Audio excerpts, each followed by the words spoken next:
Morning, everyone, and good to see a lot of familiar faces here and some new ones as well. Apologies for those who have heard a similar version of this talk somewhere else, because I have been kind of rolling around the traps doing something similar.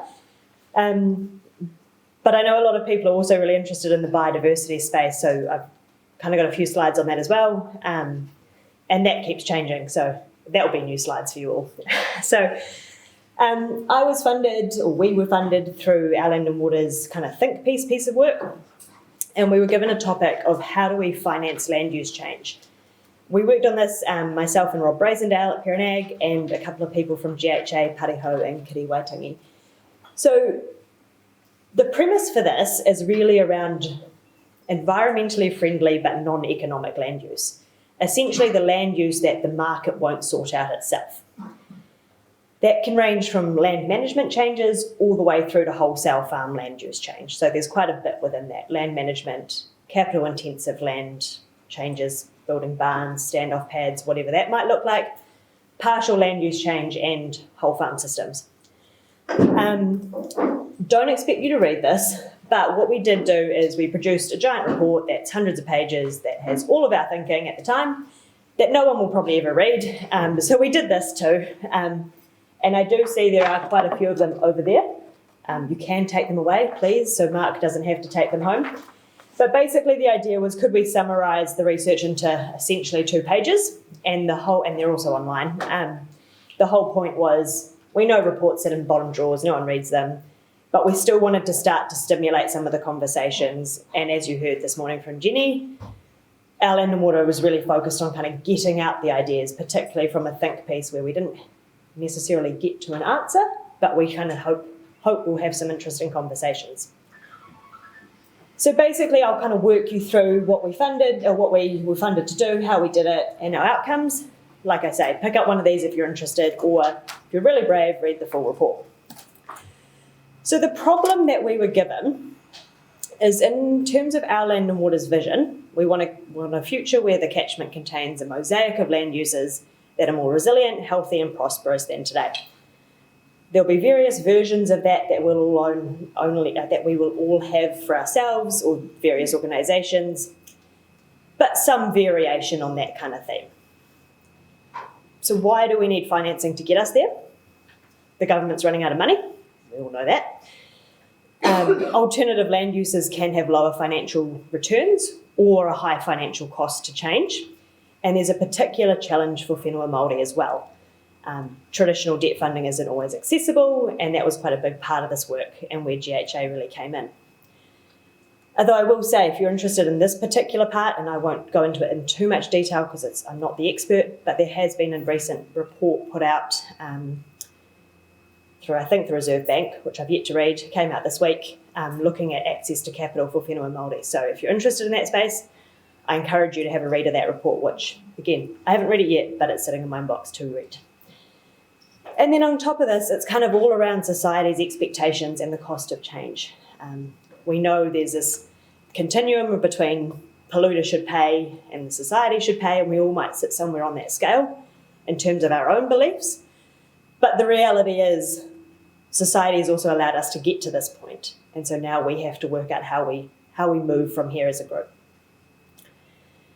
So this project in particular, it was really, I mentioned it before and Jenny talked about it as well, a think piece. So can we go as wide as possible, understand all the possible ideas that are out there, and then signpost where that future work is needed?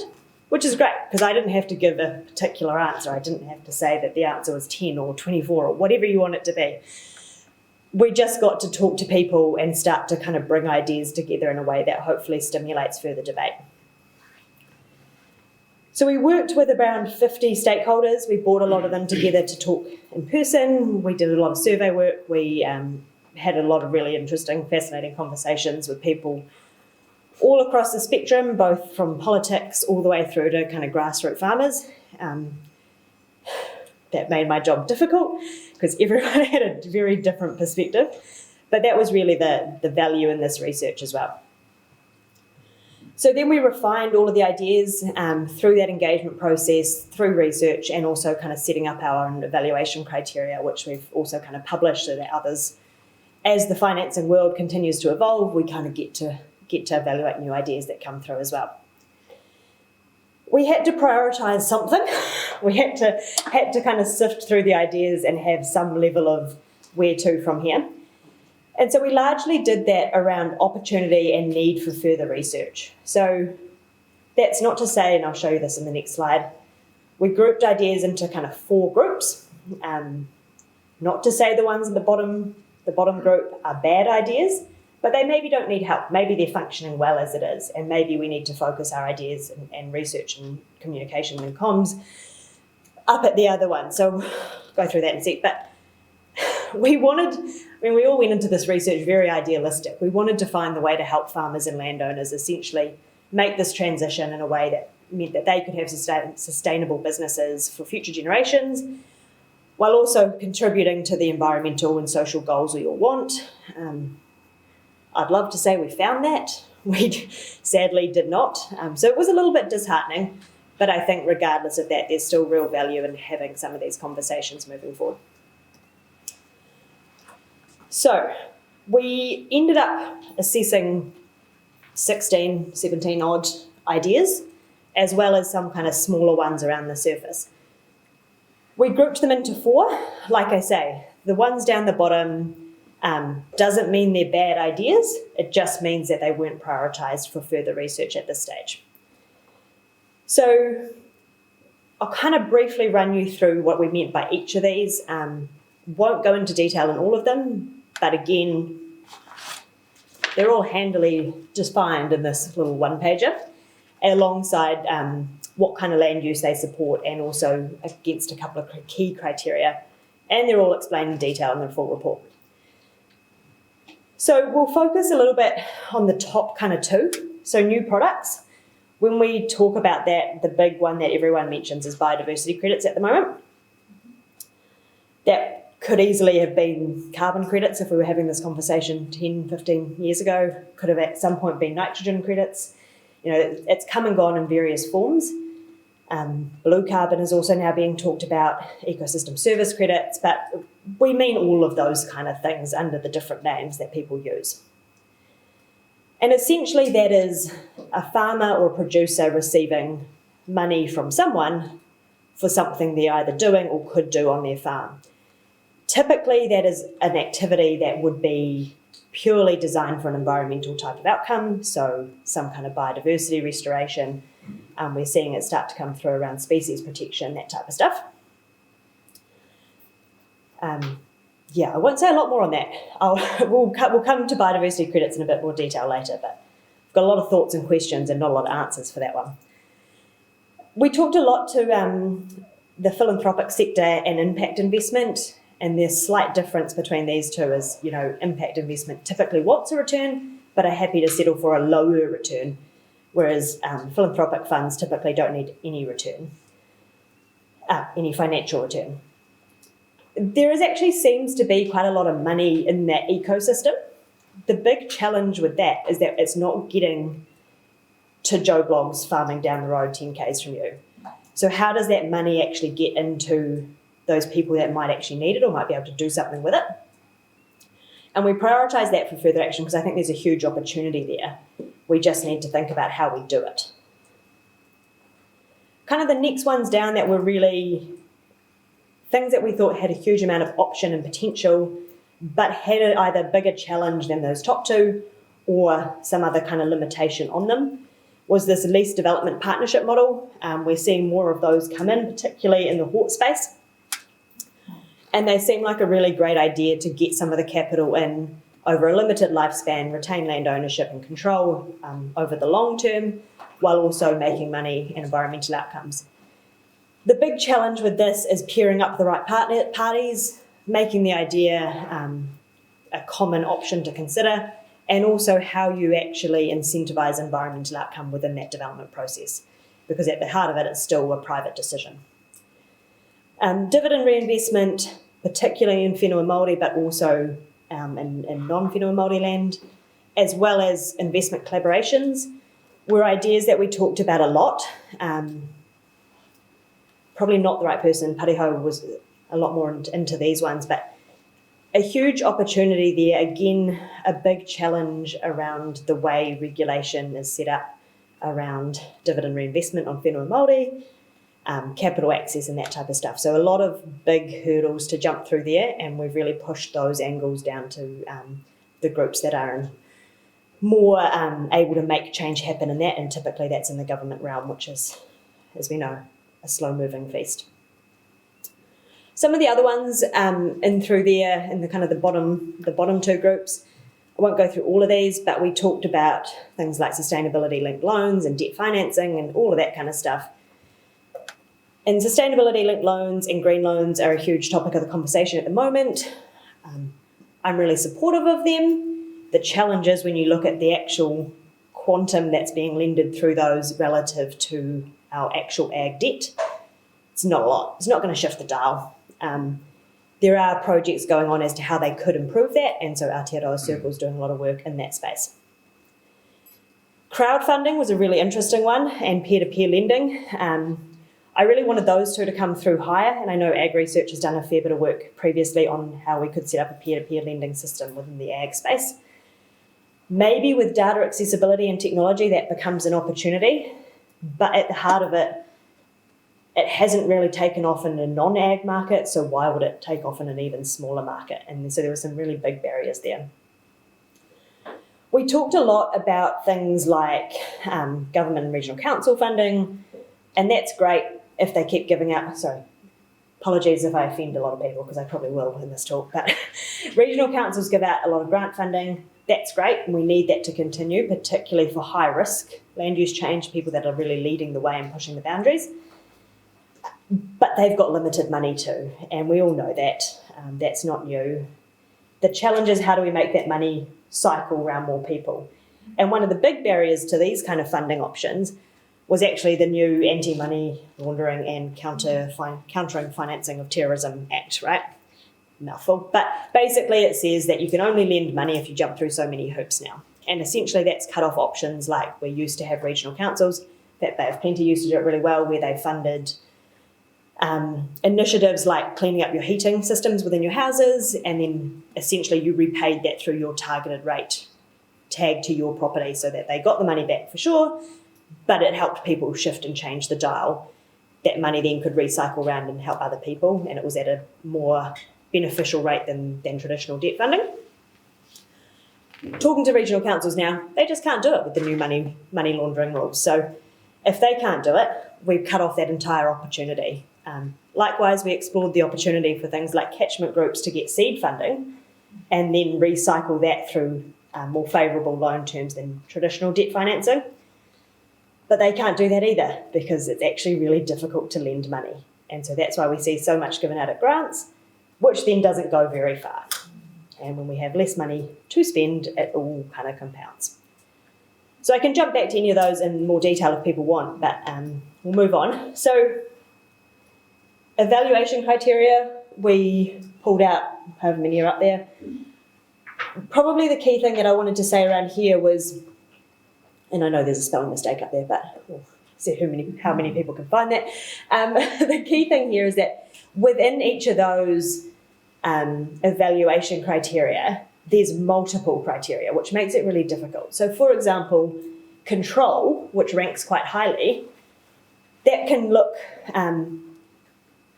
almost polar opposite. So if you're the person wanting to retain control of your asset, typically the land, you want a different level of control and a different type of control to maybe the investor who wants to retain control of their assets, i.e. the funding in this sense. So often you then have a completely mismatched alignment there, yet that's one of the things that are most important to both investors and those with the assets. So a big challenge there, but basically the desirable outcomes one and the certainty were really important. So we want to know that if we're going to finance this stuff, it's going to lead to good outcomes, both financial and environmental. And that was really the challenge with all those traditional mechanisms, equity partnerships, joint ventures. They're all great ways to access capital, but there's no guarantee they'll lead to better environmental outcomes because they're a private decision.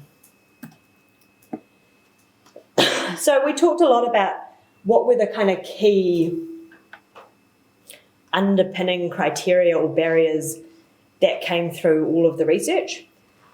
Government funding, both central and local, is important and hugely critical in de-risking private funding. So even in that philanthropic and impact investment, they weren't prepared to fund high-risk, novel, new projects. So if you're a research RP looking at, what's the next possible land use change? Am I growing saffron next to my dairy cows? Whatever it might be, there was a need to bring in that government research funding in that space because otherwise the private funding wouldn't come on board. Private funding has limited environmental certainty. Obviously, regulation tries to bound that, but that's a private decision, and we probably don't want to start advocating for too many government controls within that private investment market. It's hard enough to get private investment in.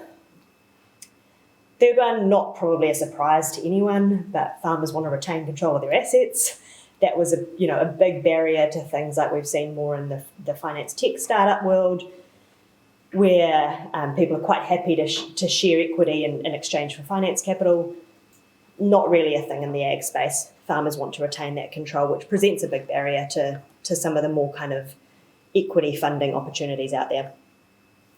That said, it can be done. There are some really good examples where it's being done really well, and we need to think as RPs how we might help that process. Are there ways to set up partnerships in that equity space that better allow farmers to retain control while also giving investors the control or oversight of the capital that they want to have? One of the big challenging things was identifying the right partners, both in that kind of blended finance model all the way through to equity and joint ventures. We'll come back to that, but I think that's a real key take-home for the RPs in the room is actually how can we help connect those with land, those with ideas, those that need funding, with those that might have it. And that might mean getting out of our own traditional circles of interaction. Changing lending requirements have restricted loan provision, and that's a big one we've been pushing back to government, that actually they've made it really hard. They've made it really hard to access capital from anyone apart from banks, essentially.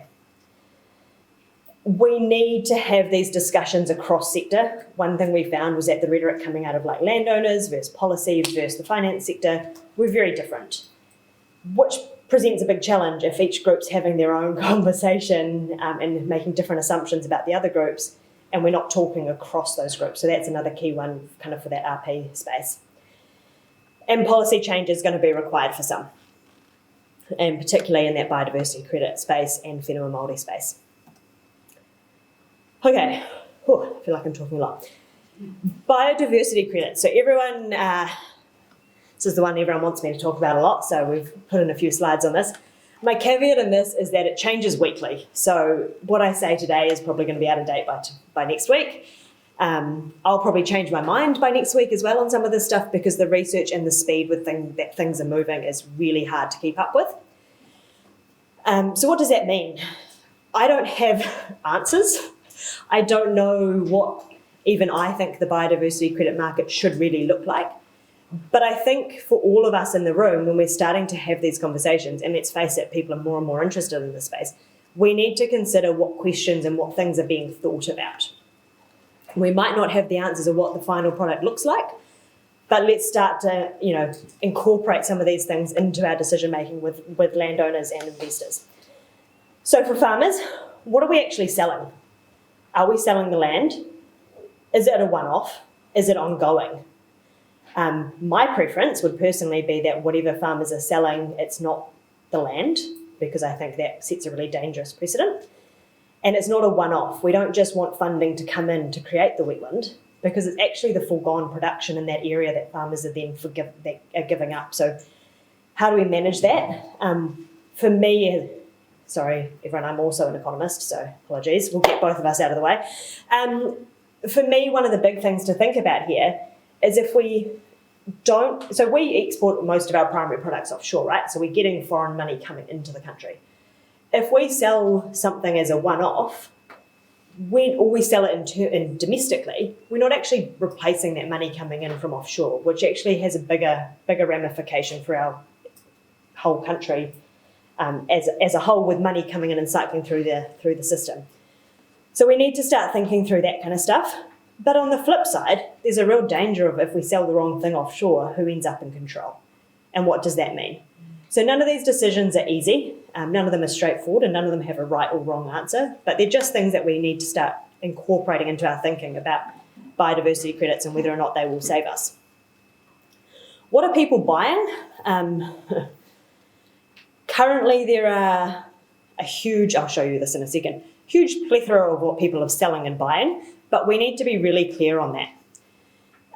There are some existing New Zealand examples, Carbon Z, who's just renamed, can't remember the new name, and the Mahi credit with Tauha, both awesome. Carbon Z's one is largely species protection. The Mahi credit with Tauha seems to largely be a one-off at this stage, but they're in very early stages, and I hold out a lot of hope for that. There have been some private New Zealand sales, very limited. The government consultation that happened last year is closed. If anyone knows what the government's thinking, let me know, because I don't. There is possibly an early mover advantage here, but that comes with high transaction costs and high risk for those who want to do that.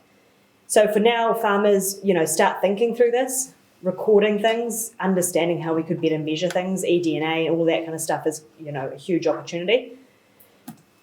This is I've completely pilfered this from Bloom Labs, but this was maybe a couple months ago, and this was just internationally what people are selling. So there's a couple in that species space, a couple in that ecosystem, a lot in habitat. It's obviously easier to measure. Habitat and species, ecosystems much harder. And I challenge us to think about actually what do farms contribute, because actually I don't think any of them are doing a real good job in covering what our farms in New Zealand actually contribute in terms of beneficial outcomes. So considerations for RPs, how do we actually support our clients to access funding? First up, educate ourselves on the ideas and the options out there. If you're not familiar with things like the difference in equity and debt funding, get familiar. Evaluating everything against our clients' values and goals has to be first and foremost. Not every farmer wants the same thing. And connecting dots between our clients, both within our book and across books that different people have, because it might be that your farmer is looking for something that another RP has the opposite of. So actually, are we doing our best by our clients to connect across people? What are we advocating for? I don't necessarily have what I think this whole market should look like, but actually what are the pain points and how might we help solve them? Because people like banks might not actually have that on-the-ground knowledge that we do. Be outspoken when you're considering the risks and opportunities for your clients, because there is a huge amount of them out there. And continue to learn and develop ourselves. Like I say, the space is moving really quickly. I kept this in here because I suspect there's a few interested in the kind of catchment group people. Won't go through this in a huge amount of detail, but I think one of the big opportunities for catchment groups in that pooled collective model is actually connecting projects up to access philanthropic funds. So rather than everyone trying to get money from everyone, that whole kind of mountain to the sea or recloaking Papatūānuku, some of those big hero projects that have got funding, I think that's the opportunity for catchment collectives. Get organised, get sophisticated, and then actually apply for, or try and target some of that funding. And I'm running out of time, so my last slide. So what now?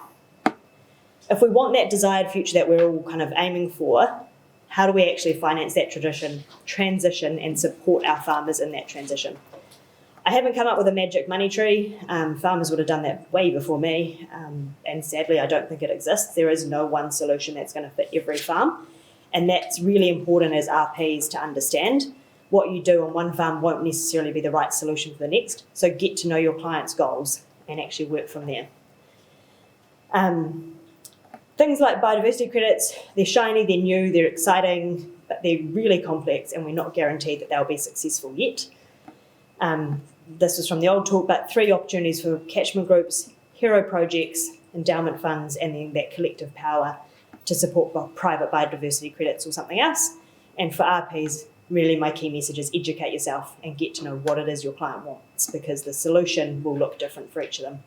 What suits in a biodiversity credit market for one will not suit the other. Those are the links, but basically, the handy 2-page infographic is over there. The full report's online, both our Land and Water and on our website. And I really like talking about biodiversity credits and all this stuff because I'm learning a lot from everyone else. So if you want to get in touch and talk more, give me a bell. Thank you.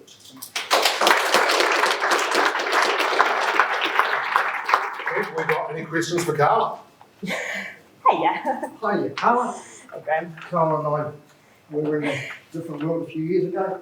I'm putting on my hat as a trustee for Muller Trust, and that was mentioned there as one of the sellers of biodiversity credit. So I thought I'd just take the opportunity to speak a little bit about what we are marketing.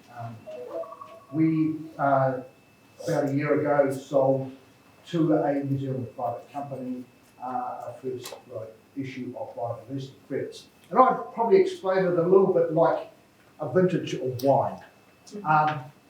My words. So in other words, it covers the costs about $1 million to maintain the biodiversity elements of Aotearoa. If anybody doesn't know about it, well, it's probably time to look. So we sell that by way of habitat hectares. We've got 3,400 hectares, and we put a price on those. The first sale was to, like I say, New Zealand private company. We're now looking through ECOS, who was a broker in this space that's selling offshore, because probably the market in New Zealand is limited in this space. So, like Carla says, as a former banker, I find it a really interesting topic, and just watch this space. Key thing is you need to measure and keep all your numbers, because you're selling a product that people, and you get audited for it. We get audited against what we've done, and I'm not sure what would happen if we didn't actually fuck up what we said we've done. Thanks, Graham. Debbie.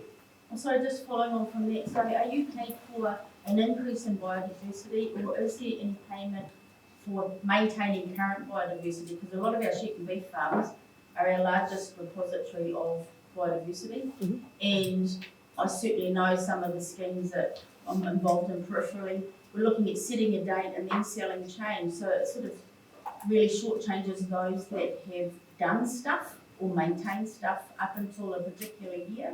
So I was just wondering in the Mangatokere example whether that was current or changed that was sold. Effectively, it's maintaining. We put a fence up nearly 20 years ago. We've got to maintain it pest-free. Costs about $1 million a year. So the only thing I'd add to that, Debbie, is you can sell whatever anyone's willing to buy, basically. So you can go as far back as you want, as long as there's a willing buyer. Buyers are probably going to get a little bit more discerning than that, particularly when they talk about their requirements for reporting and their obligations under Task Force for Climate and Now Nature. Where am I going with that? If you wanted to sell privately, you can do whatever the hell you like, as long as you can convince someone to buy it. That might be the difficult bit. If we get a public market, I suspect that will be much more limited, as it probably should be, because public markets need a lot more transparency and auditability. But I think there's a huge, as I said this previously, huge opportunity for things like technology. You guys might hate me for saying this, but freshwater farm plants, all of that kind of stuff to really help in this story, because the reality is the more we know about what's going on our farms and the benefits from what is being done, the easier it is to then prove that we've got something to sell. If we want to sell it, maybe we want to keep this kind of stuff on our farmers' books. Who knows? Is it actually something we do want to sell? Any other questions? Did you look at all at where the price of these credits are, and is it enough for maintenance? Is it enough to say create like plant native trees on the area? Do you think, where's the price point for creating this? Really hard to know, because there's not a huge amount out there. I know what Mangatokere sold for, and that was based on what they needed in terms of costs. Yep. We're seeing a similar thing with the Toha credits coming through. It's based on costs of what they're going to need, plus some overheads for that project. And there's a whole, the Toha website's pretty transparent on that, so if you wanted to look at that. And the other one, example, Carbon Z, again, cost to do something. It's easier to measure. I think a key challenge is actually, if we want to get more value for our farmers, how do we put a price on some of that other stuff? Flood protection downstream, whatever it might be. And that's a key part that we need to work through, because, again, we can set the price at whatever, as long as we can convince someone to sell it. So it's the story behind how we've set that price. We've got an opportunity to go beyond habitat if we can sell it. So salespeople in the room, that's your mission. Work out how we sell it. So very much has to be auditable, doesn't it, and measurable? Again, private market, you can do whatever the hell you like, but at some point it will catch up with you. So yes, particularly at the moment, I think the key kind of purchases that we're looking at are a lot of those big private entities, well, not some of them private, but big entities internationally that have to do things for Task Force for Climate-related disclosures. We're obviously seeing some companies in New Zealand start to have to disclose that kind of stuff. The nature disclosures isn't probably that far behind, and so we will have to be able to prove that, because if we can't prove it, they don't want to buy it because then they can't prove it, right? So you've got to think about what your customer needs. Anybody else? Cool. Thank you, Oh, Carl. sorry, Oh, sorry.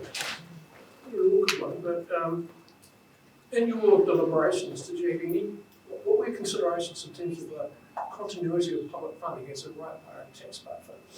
Everyone wants Money. government funding. The government and ratepayer funding are the same people, they're us. Yep. If we want to see continuity of those sort of funds, in effect it's implying we need a, not see income tax, but a higher tax economy. So that creates a conflict with the whole. Did you have any consideration of those sorts of issues? Yeah, we did. We didn't focus on them, largely because I would hate to try and guess what the government is ever going to do, both central or local. I think the challenge that we have with those entities and that funding stream is that we're all realistic. We all know that tap is somewhat drying up at the moment. It might come back on at another point, but we're seeing Jobs for Nature dry up, that funding's gone. We're seeing a lot of that funding decrease. And so actually, I think we need to think about how we have more sustainable funding models for our farmers, because the reality is we can't rely on that tap even staying at what the level it is currently. Unless there's a wider public conversation around accepting, but we want all this stuff. Yep. Someone's got to pay for it, and they is us. And actually we've got to accept in the current debate that income streams for that have to change. Yep. And that doesn't mean this current taxes need to go up, but are there more innovative ways of raising public funding to support these activities? Yep. And one thing we've seen in the Australian deliberations on this is that they're proposing that their market is quite domestic, which essentially means that their ratepayers are funding biodiversity enhancement through whatever tax or mechanism they use, but it's going to be a domestic fund, essentially. The requirement for that, they're going to have to pay more from somewhere, or their government's got to get that money from somewhere to buy that, right? Whether that's a targeted rate or a whatever, who knows.